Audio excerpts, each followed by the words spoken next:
The moment the announcement left the palace walls, everything changed. There was no warning, no gentle preparation, just a quiet statement, delivered with the kind of calm that only exists when something enormous is unfolding behind the scenes.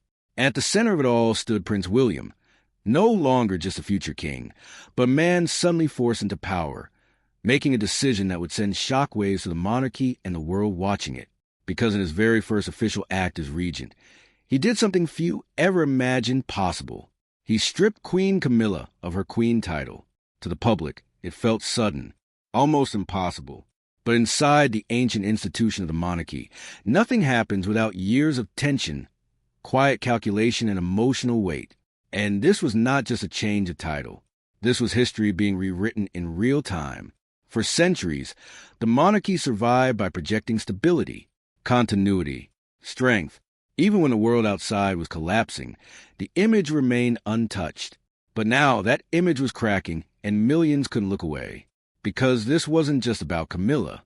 This was about power. This was about legacy. And most of all, this was about the future king stepping out of the shadows of his father, King Charles III, and into a role that would define him forever. Inside Buckingham Palace, the atmosphere had already begun to shift. Staff moved differently. Conversations stopped when certain names were mentioned. Doors closed more quickly. And behind those doors, decisions were being made that would shape the monarchy for generations. But to understand why this moment matters so much, you have to understand something deeper. You have to understand why the world has always been obsessed with the royal family. Because this obsession isn't new. It didn't begin with William, or Charles, or even Camilla. It began long before cameras existed. For centuries, royalty represented something almost mythical. They weren't just leaders. They were symbols of tradition, of power, of identity. People didn't just follow them. They believed in them. But in the modern age, something changed. The crown didn't just sit on a throne anymore. It lived under spotlight. Every look, every gesture, every silence became a headline. Royals were no longer distant figures in paintings. They were living, breathing characters in a story the entire world was watching unfold in real time. And that's what makes William's decision so explosive. Because this wasn't just a private family matter. This was a public shift in the balance of power. And whether people loved the monarchy or questioned its place in the modern world, one thing was certain. They couldn't stop watching. Because when a future king makes his first real move, it tells you everything about the king he's about to become. And this move? It was bold, it was personal, and it may have been years in the making. But this is only the beginning of the story.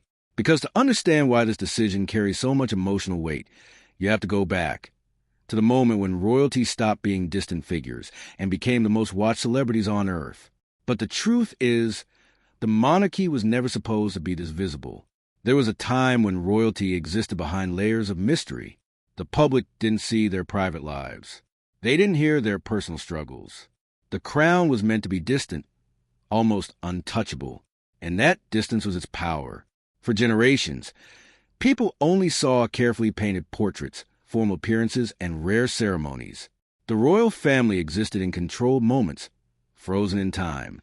They were symbols, not personalities. But then, the world changed. Cameras arrived. Television entered homes. And suddenly, the royal family wasn't just an institution anymore. They were human. People could see their expressions, their emotions, their flaws. And once the public saw that humanity, there was no going back. Because the mystery didn't disappear. It evolved. It became something even more powerful. Obsession. Millions began following every royal movement, not just during coronations or weddings, but during ordinary moments. A glance, a wave, even silence became meaningful. Every appearance carried hidden messages people tried to decode. Was that smile genuine? Was that tension between them real? What wasn't being said? And nowhere was this transformation more powerful than during the reign of Queen Elizabeth II. She understood something essential. The monarchy didn't survive by resisting visibility. It survived by controlling it. She allowed just enough access to keep people emotionally connected, but never enough to lose the mystique. It was a delicate balance. And it worked. Because while governments changed, economies collapsed, and the world moved faster than ever before, the monarchy remained. Steady, familiar, unshaken. But beneath that calm surface, a new kind of royal was emerging. A royal who didn't just exist in ceremonies. A royal who connected emotionally. A royal who would change everything. Her name was Princess Diana. And from the moment she stepped into the spotlight, the monarchy stopped being just an institution. It became a global phenomenon. She wasn't distant. She wasn't untouchable. She was real. People saw themselves in her. Her vulnerability. Her warmth. Her pain. And for the first time, the public didn't just respect a royal. They loved one. That love changed the rules forever. Because now, the monarchy wasn't just about crowns and tradition. It was about emotion, connection, and visibility.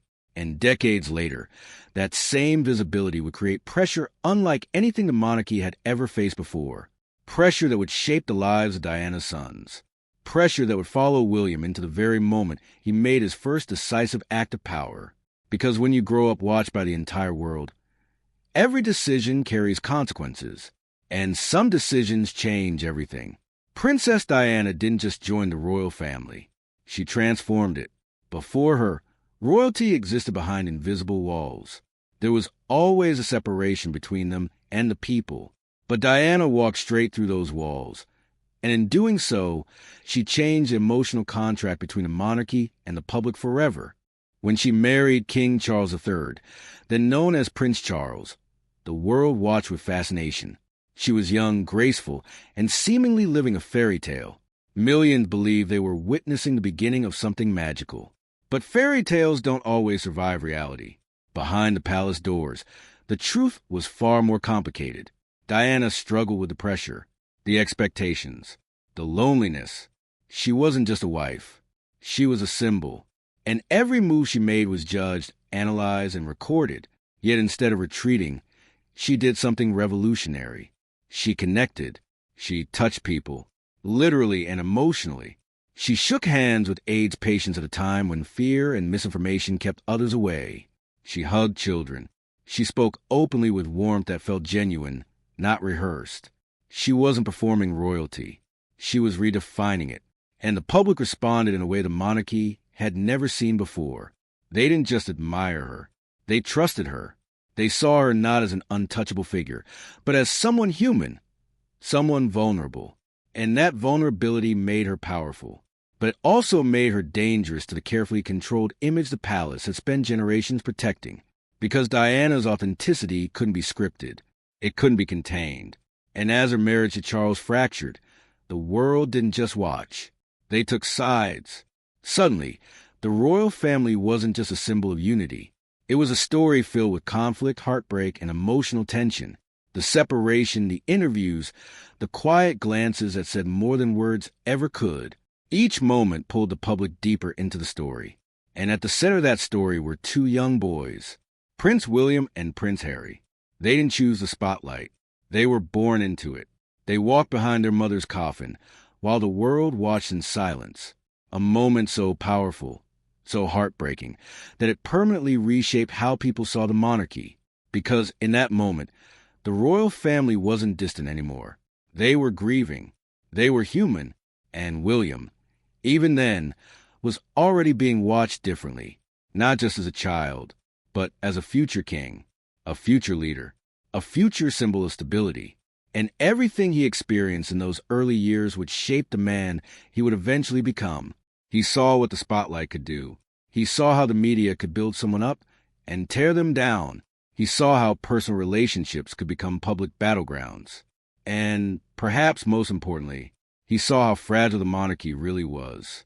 Because it didn't survive on power alone. It survived on public trust. And that trust could be lost. Slowly, quietly, or all at once, years later.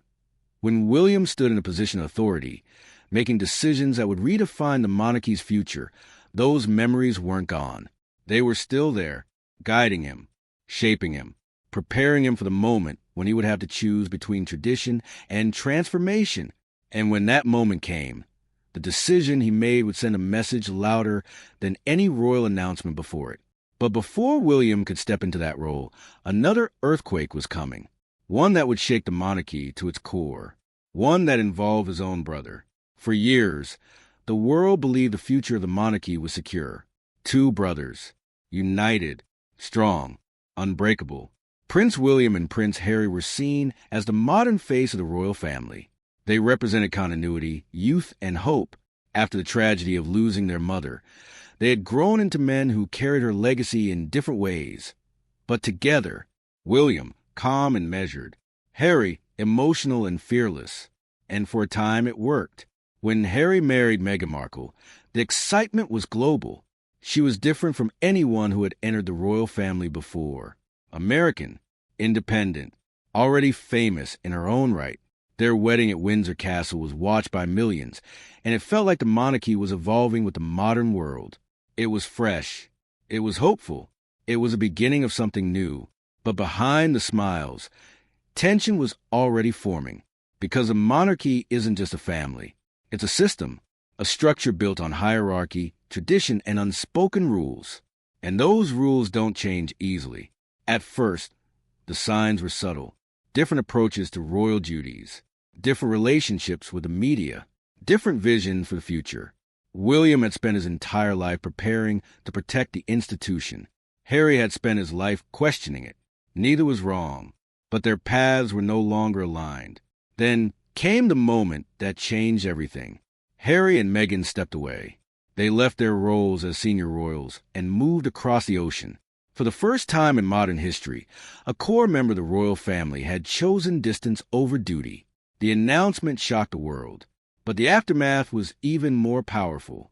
Interviews followed, revelations surfaced, private tensions became public knowledge, and suddenly, the monarchy faced something it had always feared most: loss of control over its own narrative.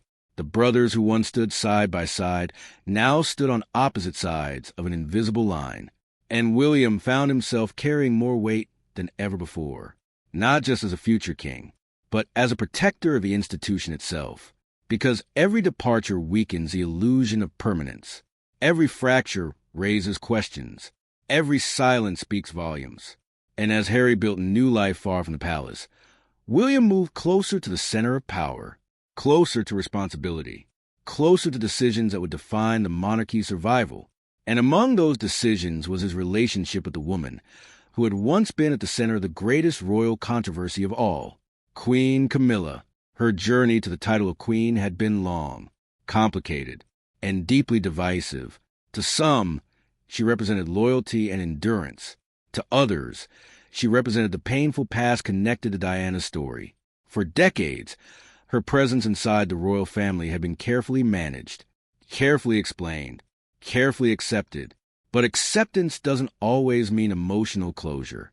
And as William stepped closer to authority, the question that lingered quietly for years began to resurface. Not publicly, not officially, but powerfully. What role would Camilla truly have in the future monarchy William would one day lead? And when circumstances suddenly placed William in a position of real authority sooner than expected, he made his answer known. The shift didn't happen with fanfare. There were no trumpets, no grand ceremony, no dramatic public confrontation. Instead, it began the way the most powerful royal decisions often do. Quietly, inside the inner circle, conversations had been changing. The tone was different, more serious, more urgent. Because as King Charles III faced increasing pressures tied to age, health, and the immense weight of the crown, the role of Prince William began to evolve faster than anyone expected. He wasn't just preparing anymore. He was acting. And with that shift came something the monarchy rarely experiences in public view: transition. Not the official kind marked by coronations and ceremonies, but the quiet transfer of influence.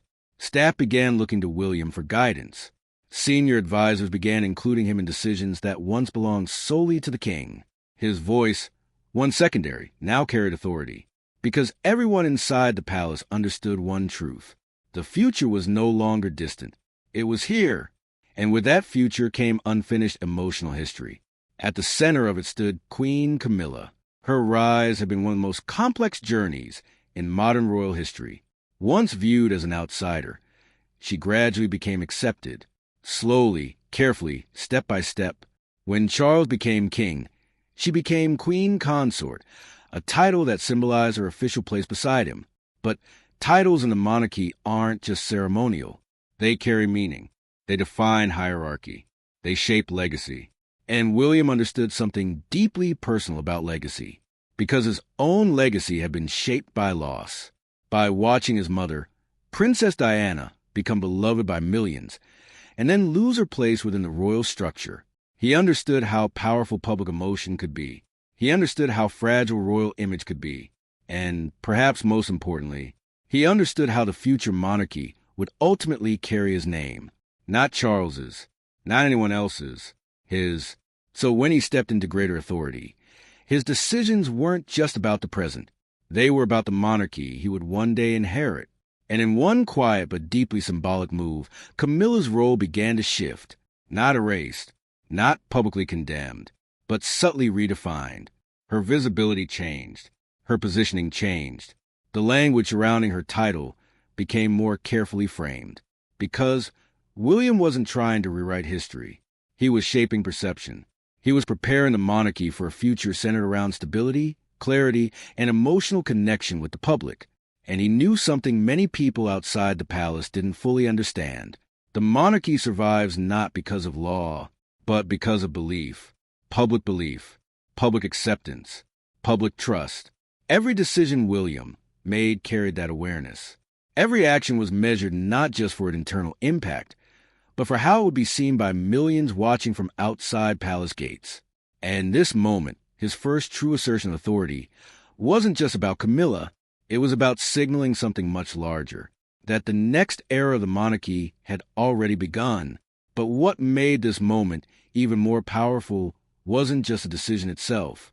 It was what it revealed about the relationship between the monarchy and the media machine that feeds it. Because without the media, moments like this will remain invisible. But with it, they become global events.